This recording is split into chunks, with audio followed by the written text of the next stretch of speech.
Hey everyone, thank you for joining us on our second installment video under our Strive to Thrive program for financial health.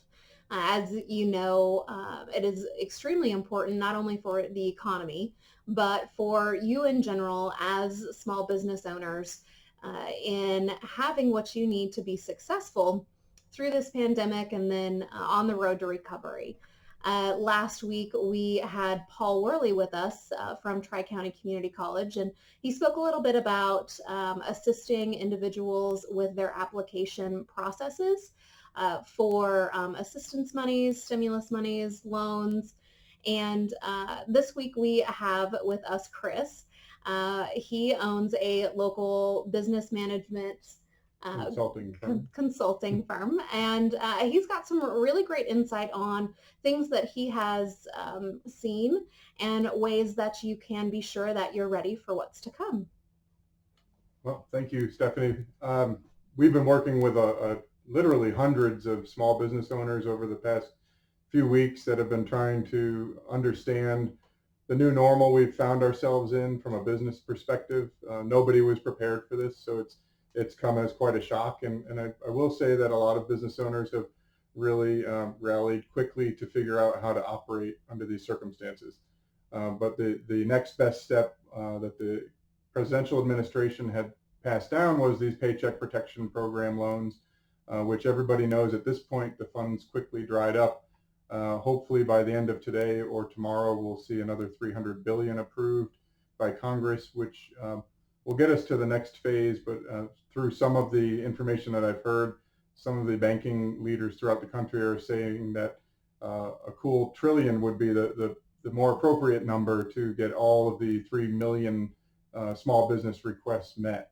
That being said, there are a lot of funds pouring out into small businesses, and some of the small banks have already funded these Paycheck Protection Program loans, getting money into the hands of the businesses so we can keep people working, which was the main intent. Right? So as the money is flowing and people are getting back to work, and we're also seeing states like Georgia and South Carolina and hopefully North Carolina following suit soon, starting to loosen the restrictions and getting people out more and getting the businesses going, that'll relieve some of the pressure. But as we were talking about early, some of the things that I think are good practice in any circumstance is good cash flow management.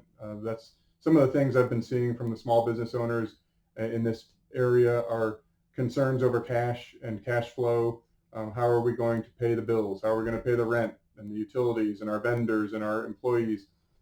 Those are valid concerns anytime and in any economic situation. So we've been helping with a lot of cash flow forecasting, good bookkeeping practices, and helping businesses understand their financial situation.